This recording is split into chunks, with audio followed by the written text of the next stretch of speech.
అందరికీ నమస్కారం.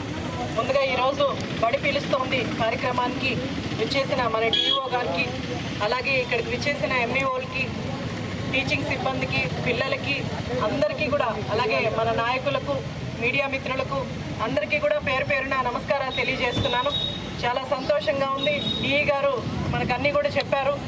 మన యువ నాయకులు నారా లోకేష్ గారు విద్యాశాఖ మంత్రిగా వచ్చిన దగ్గర నుంచి కూడా విద్యా సంస్థలో ఎన్ని మార్పులు తీసుకొచ్చారో మనందరం కూడా చూసాం.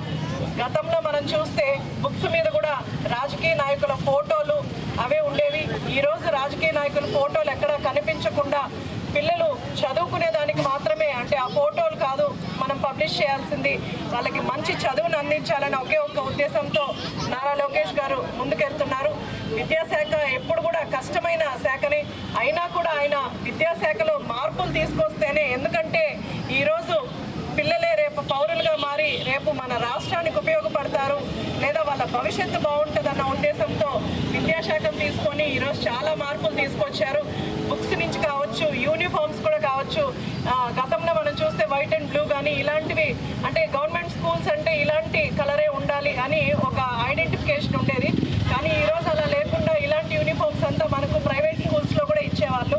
అలాంటి యూనిఫామ్స్ కానీ, లేదా బుక్స్ కానీ, అలాగే యూనిఫామ్స్ నాణ్యత కానీ, అలాగే బ్యాగ్స్ కానీ, షూస్ కానీ, ఇవన్నీ కూడా ఈరోజు పిల్లలకు అందించి, అంటే ఎలాంటి ఇబ్బందులు లేకుండా ఈరోజు పేరెంట్స్ పిల్లల్ని స్కూల్కి పంపించి వాళ్ళ భవిష్యత్తుని తీర్చిదిద్దుకునేలాగా చేయాలని నారా లోకేష్ గారు ఇవన్నీ చేంజెస్ కూడా చేశారు.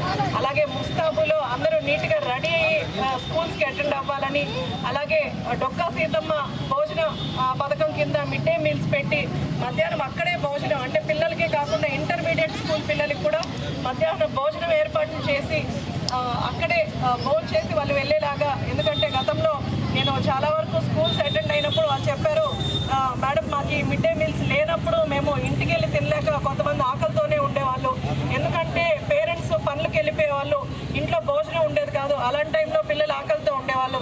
ఈరోజు ఆ పరిస్థితి లేకుండా ప్రతి ఒక్కరూ కడుపు నిండా భోజనం చేసేలాగా మిడ్ డే మీల్స్ చేశారు. అలాగే ఫుడ్లో కూడా చాలా చేంజెస్ తీసుకొచ్చారు. సన్న బియ్యం కావచ్చు, ప్రోటీన్ ఫుడ్ కావచ్చు, ఎగ్ కానీ, లేదా చిక్కీ లాంటి రూపంలో మనం ఈరోజు ఐరన్ పిల్లలకి ఇస్తున్నాము. ఇలాంటివి ఎన్నో తీసుకొచ్చి మన చేంజెస్ తీసుకొచ్చి విద్యా సంస్థలో ఈరోజు ఎంతో మెరుగుపరిచారు. అలాగే పీటీఎంస్ అరేంజ్ చేసి పిల్లల్ని, స్కూల్ని, పేరెంట్స్ని అనుసంధానం చేస్తూ టీచర్స్, అంటే పిల్లలు ఎడ్యుకేషన్ ఎలా ఉందని పేరెంట్స్ తెలుసుకునే పరిస్థితిని ఈరోజు టీచర్స్కి కానీ, అలాగే పేరెంట్స్కి ఒక మీటింగ్ ఏర్పాటు చేసి వాళ్ళ పిల్లల రికార్డ్ ఎలా ఉంది అని తెలుసుకునే విధంగా ఈరోజు పీటీఎంస్ అరేంజ్ చేశారు. గతంలో ఇవన్నీ పెద్ద పెద్ద ఇంటర్నేషనల్ స్కూల్స్ లేదా ప్రైవేట్ స్కూల్స్లోనే పీటీఎంస్ ఉండేవి. ఈరోజు గవర్నమెంట్ స్కూల్లో కూడా పిల్లలు ఎలా చదువుతున్నారు, వాళ్ళ ప్రొఫైల్ ఎలా ఉంది, వాళ్ళు ఎక్కడ మెరుగుపరుచుకోవాలి అన్న విషయాన్ని తెలియజేయడానికి పీటీఎంస్ కూడా అరేంజ్ చేసి, అలాగే మమ్మల్ని కూడా ఇన్వాల్వ్ చేసి, అంటే ఎలా జరుగుతుంది, ఇంకేమైనా చేంజెస్ ఉన్నాయా, లేదా స్కూల్స్లో ఇంకేమైనా డెవలప్మెంట్ కావాలా, ఇవన్నీ తెలుసుకోవడానికి మమ్మల్ని కూడా పంపిస్తున్నారు. అన్ని చేంజెస్ ఈరోజు మన విద్యాశాఖలో చేస్తున్నారు. అలాగే 10th క్లాస్ చూస్తే మొన్న 100 days ప్రోగ్రామ్ అని క్రియేట్ చేసి 100 days కూడా పిల్లలకి, అంటే 10th క్లాస్ పిల్లలు ఎవరైతే తక్కువగా చదువుతున్నారో వాళ్ళందరికీ కూడా పాస్ పర్సంటేజ్ బాగా రావాలని 100 days ప్రోగ్రామ్ పెట్టి ఈరోజు పిల్లలు 595 మార్కులు, ఆఖరికి 600కి 599 మార్కులు వస్తున్నాయంటే పిల్లలు ఎంత ఫార్వర్డెడ్గా ఉన్నారు, వాళ్ళంతా బాగా చదువుతున్నారు. అంటే ప్రైవేట్ స్కూల్స్లోనే ఎప్పుడు మనం పేపర్ ఓపెన్ చేస్తే శ్రీ చైతన్య 1, 2, 3 అని కానీ, లేదా నారాయణ కానీ, లేదా మేధా స్కూల్ ఇట్లాంటివి యాడ్స్ వచ్చేవి. ఈరోజు గవర్నమెంట్ స్కూల్ పిల్లలు బాగా చదువుకున్న వాళ్ళు 590 అబవ్ వచ్చిన వాళ్ళందరినీ పేపర్లో చూస్తుంటే చాలా సంతోషంగా అనిపించింది. ఇది ఒక మంచి నిర్ణయం, మంచి చేంజెస్ నారా లోకేష్ గారు తీసుకొస్తున్నారు.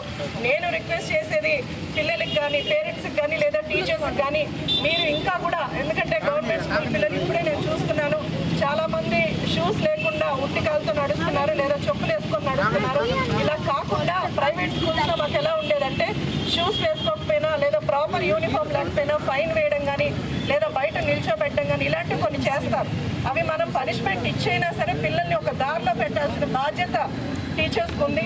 సో నేను అంటే విజిట్కి వెళ్ళిన ప్రతి స్కూల్లో నేను చెప్తున్నాను, దయచేసి ఆ చేంజెస్ టీచర్స్, హెడ్ మాస్టర్స్ కానీ, ప్రిన్సిపల్స్ కానీ బాధ్యత తీసుకొని ప్రతి స్కూల్లో పిల్లలు ఎలా అయితే ప్రైవేట్ స్కూల్లో స్ట్రిక్ట్గా ఉంటుందో అలా స్ట్రిక్ట్గా మీరు పేరెంట్స్కి ఇన్ఫార్మ్ చేయండి, లేదా పిల్లల్ని లైన్లో పెట్టడానికి ప్రయత్నించండి.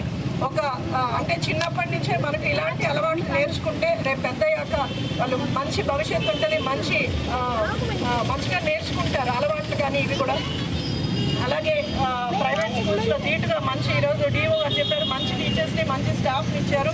సో దాన్ని సద్వినియోగం చేసుకునేలాగా పిల్లలు అందరూ కూడా బ్యాక్వర్డ్ అయిన పిల్లలు కూడా బాగా చదువుకునేలాగా, అంటే మనము ఈరోజు ఈ డ్రైవ్స్ ఏర్పాటు చేస్తున్నాం. ఇలాంటి డ్రైవ్స్ లేకుండా కూడా గవర్నమెంట్ స్కూల్లో చదివిస్తేనే పిల్లలు బాగా చదువుతారు అనే విధంగా మీరు అందరూ కూడా టీచర్స్ పిల్లల్ని తయారు చేయాలని కోరుకుంటూ ఇంకా కూడా మనం ఎడ్యుకేషన్ మెరుగుపరచాలి. ఎందుకంటే మనం ఇక్కడ ఉన్న పెద్దవాళ్ళందరూ కూడా మంచిగా చదువుకొని ఒక భవిష్యత్తును ఏర్పాటు చేసుకొని రకరకాల ప్రొఫెషన్స్లో మనందరం కూడా ఉన్నాము.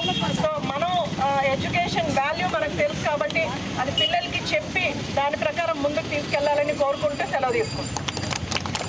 Thank you madam. ఈరోజు